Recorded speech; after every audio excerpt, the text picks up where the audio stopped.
విద్యార్థులారా, నైతిక జీవితము చాలా ప్రధానం.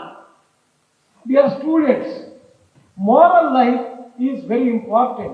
నైతిక జీవితమునకు విద్యార్థులు తమ స్వార్థమును స్వప్రయోజనమును కొంచెం త్యాగం చేయవలసి వస్తుంది. Students have to sacrifice their selfishness and self-interest for the sake of moral life. కానీ ఈనాటి విద్యార్థులు యందు త్యాగం అన్నది ఏమాత్రం కూడా కనిపించలేదు. But you cannot find such sacred feeling of sacrifice in students of today.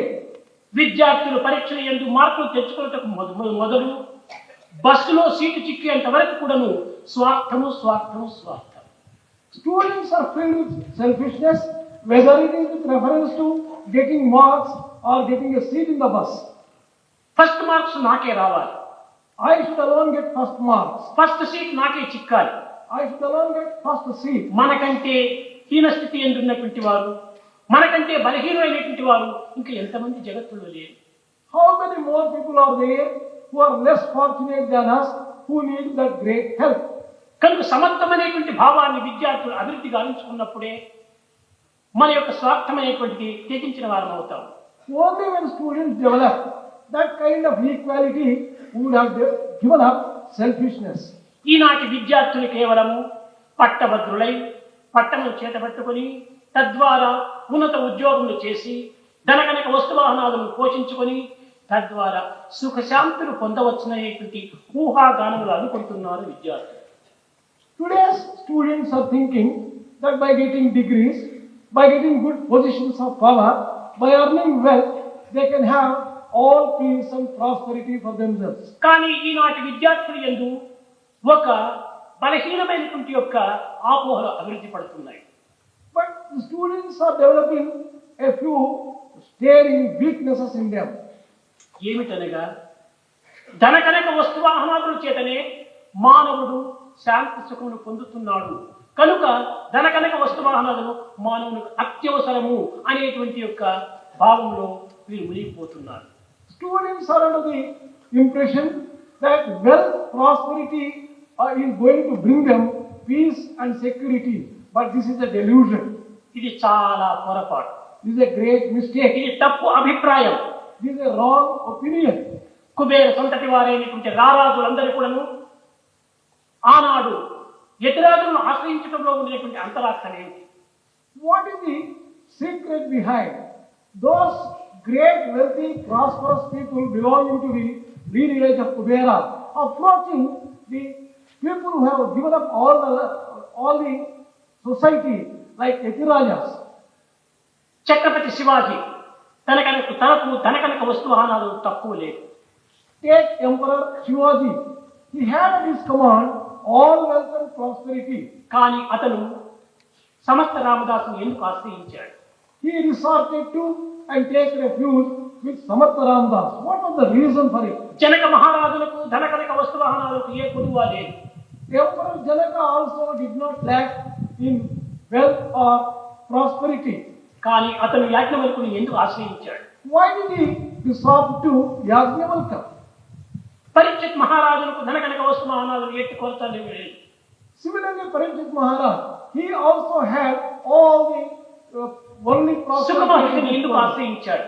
Why did he resort to? నిజముగా ధనకనక వస్తువాహనాలలోనే సుఖశాంతులు ఉండినా వీరందరూ కూడా ఈ విధమైనటువంటి యతిరాజును ఆశ్రయించడం లోపల ఎట్టి విధమైనటువంటి అర్థము లేదు. If only the wealth and prosperity could confer peace and security, these kings would not have gone to these people, these great sannyasis and maharshis, and resorted to them for peace. Duryodhana దుశ్శాసనాదులకు ధనకనక వస్తువాహనాలు తక్కువ లేదు. Take Duryodhana and Dusyasana.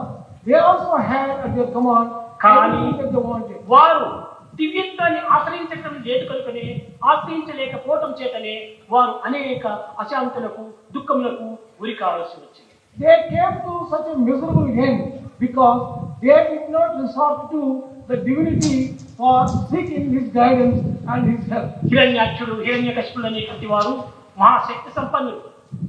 Hiranyaksha and Hiranyakashipu also were extremely పంచభూతములనే హస్తగతము గావించుకొని యావత్ విజ్ఞానమును కూడా తాను విరివిగా పెంచుకొని సమస్త శక్తులు కూడా తాను స్వాధీనం చేసుకొని ధనకనక వస్తు వాహనాలతో తులతూగుతుంటున్నటువంటి యొక్క హిరణ్యకశిపులు ఈ శాంతిని సంతోషాన్ని అనుభవిస్తూ వచ్చారు. Hiranyaksha and Hiranyakasipu, who had a complete control over the five elements and who commanded all the worldly pleasures, worldly riches, they could not enjoy either peace or prosperity. కారణం ఏమిటి? వారికి దివ్యత్వం పైన విశ్వాసం లేకపోవటమే మూల కారణం. The reason is they did not have faith in divinity. భౌతిక లౌకికమైనటువంటి శక్తి విశ్వాసంపైనే తన యొక్క జీవితమును అంకితం గావిస్తూ వచ్చారు. They dedicated their entire life for the physical comforts and worldly luxuries. విద్యార్థులారా, భౌతిక లౌకికమైనటువంటి శక్తి సామర్థ్యములు ఉండవలసినదే, కానీ అవి మన ఆధారములు, అవి మన జీవితం యొక్క లక్ష్యములు కాదు.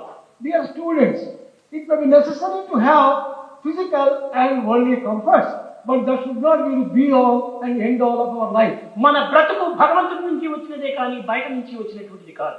Our life has emerged from God and not from any other source. కనుక దివ్యత్వాన్ని విశ్వసించి Therefore, having full faith, నైతిక జీవితంలో జీవితాన్ని అంకితము చేసి dedicating our life to morality, అప్పుడే మానవత్వం అనేటువంటిది దివ్యత్వంగా మారి ఏ విధమైనటువంటి యొక్క అశాంతులకు గురికాక జీవితాన్ని సుఖశాంతులతో జీవించవచ్చు. then only human life will become a divine life and it will be full of prosperity, peace. It will not suffer from anyone.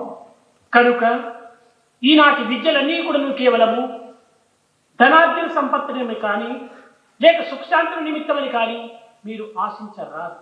Therefore, do not aspire to acquire education for the sake of getting wealth, position, power, and such other worldly things.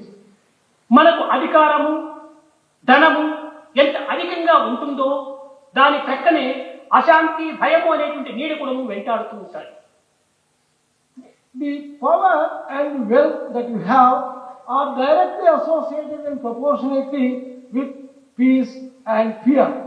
మన నీడ మనల్ని ఏమాత్రము వదలకుండా ఉండినట్టుగా ఈ విధమైనటువంటి సుఖానికి కూడా దుఃఖము, శాంతికి అశాంతి నీడ వలె వెంటాడుతూ ఉంటాయి. Just as our shadow will not be separated from us, so also the power is associated with, like a shadow, the lack of peace and money with fear. ఇది ప్రపంచం. This is the world. ఇందులో ద్వైత స్వరూపమైనటువంటిది.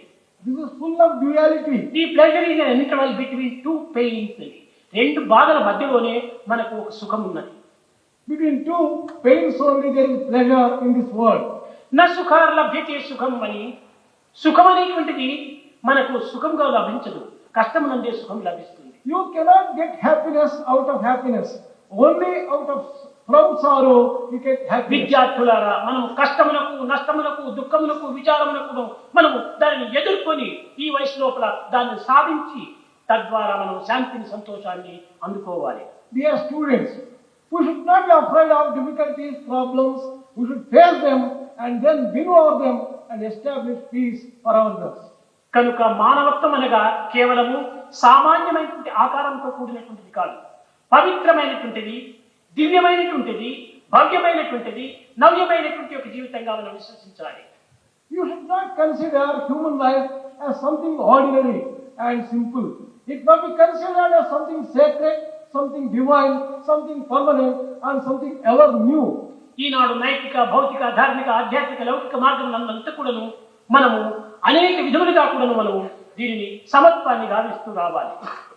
We have to integrate the different aspects of life based upon morality, worldliness, and righteousness. All these things will have to be integrated into one. Samastano